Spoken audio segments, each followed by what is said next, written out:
I'm saying? Yeah. The fanatic. Where we keep it 100, keep it real. That's the only way we know how to be. Talking that sports talk. You know what I'm saying? Straight out of South Carolina. Upstate, A64. Yeah. The FANATTIC. The fanatic where we keep it OG. We talking sports, so I call what Welcome into the Fanatic Sports Channel for sports fan by sports fans. It's your boy Coach I. And I'm the stat guy. Hey, we're back for another episode of Start Bench Cut. This time we're doing Pitt Panther all-time great wide receivers, and we brought a guest in. He's a former guest of the Fanatic friend. You know, he's always supported the channel. We're going to bring him back in so he can tell us who he's going to start, bench, and cut. Let's welcome in JJ from FQ Pitt that's Fifth Quarter Pitt on Twitter. Tell them about yourself, JJ, and how they can find you, man. So you can find me on my personal account, JJ_Kitchen40. And then I also do some stuff with the FQ Pitt team. They brought me on for football contribution. And you can find us there at FQ Pitt. And they do a really good job over there, and they're really good people. So it's always good to be on your show. You guys do a phenomenal job. So thank you for having me back. All right, so we're gonna get into this start bench cut, man. We're gonna let that guy tell us who JJ is choosing from, and then we're gonna let JJ have the floor. Tell us who we choosing from today, stat guy. All right, so with Pitt, man, we're looking around. Obviously, we decided to go with wide receivers, but we're gonna switch it up a little bit. We got three cats from Pitt that have put up phenomenal single season results. So this start bench cut is based off of just their best season. Who you're going to start bench cut. So going in order, you got from 2021, Jordan Addison, from 2003, Larry Fitzgerald, and then from 2000, Antonio Bryant. You on the hot seat. Who's your start bench cut? So really, I got to tell you, those are three tremendous players in Pitt history. Yes. That's certainly not easy. I think just out of respect, but also watching him play, I was a young kid, and that's how I really got into Pitt football. I'm starting Larry Legend, Larry Fitzgerald. Larry is a guy where you put him on a team with, guys like, you had, Rod Rutherford there whenever he was playing quarterback for Pitt. Mm-hmm. And you look around, that was the Walt Harris years that, the talent wasn't extreme. You didn't have a lot of like weapons now that the Pitt has, where they have, two or three different wide receivers. You look at back then, Larry did it really on his own. I mean, that guy, whether he was double teamed, triple teamed, if you threw it in a 5-mile radius, Larry Fitzgerald was going to catch it. In my honest opinion, Larry Fitzgerald should have won the Heisman that year. It shouldn't even been close. True. That's been a huge, huge discussion in Pittsburgh for years. How, a guy like Larry didn't win it when he was a one-man wrecking crew. It didn't matter where he was. And one of the best catches that year, that finalist year, was when he was down at Texas A&M. He's double covered, ball's thrown over his left shoulder, and he makes a diving catch. And it's just, you'll never be able to find another Larry Fitzgerald. And of course, he goes on to the NFL, and he's a future Hall of Famer. It's not even, he's a first ballot. He's that good. No question. So the tough decision is who to bench and who to cut, though. And that's why, I looked at this, and, you look at all three of them. They're all Biletnikoff Award winners. Okay. Pitt's only one of one of three schools that have three Biletnikoff Award winners. It's not easy, and you look at Antonio Bryant and a guy like Jordan Addison. I'll tell you what, it was extremely hard, because you look at it. Okay, hey, Antonio Bryant, again, stud, went in the first round.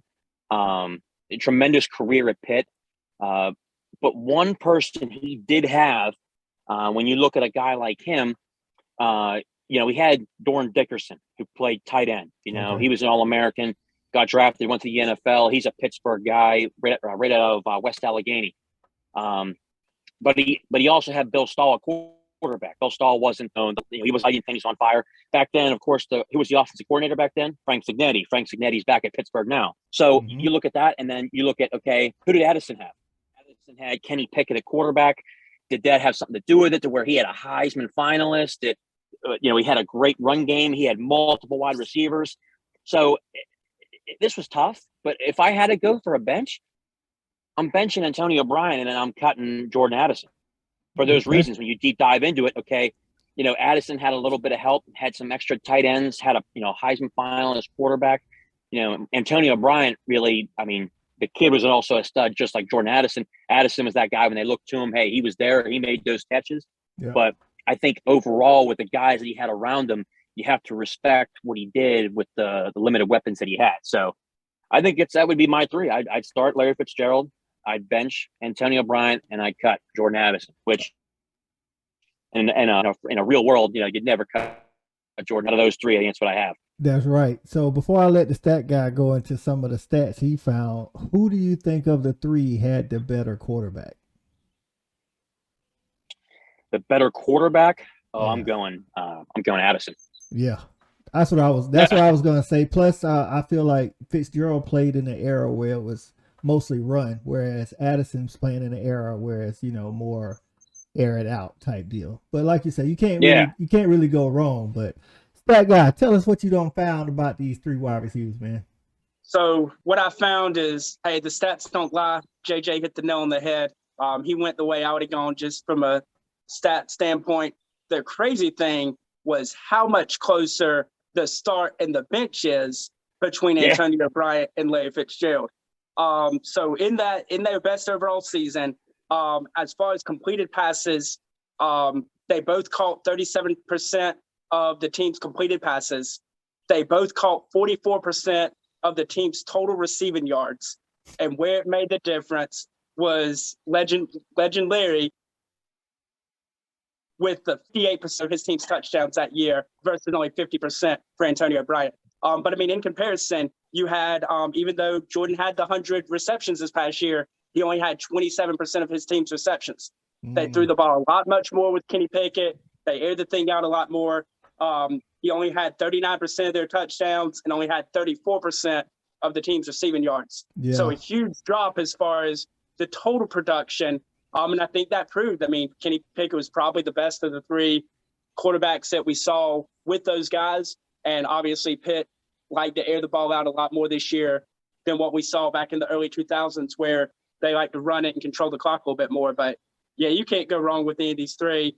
And you definitely don't bet against Larry Fitzgerald. He is definitely GOAT material in college. That's right. I'm like JJ said, man, it's hard to win the Biletnikoff for one receiver, and Pitt has three of them.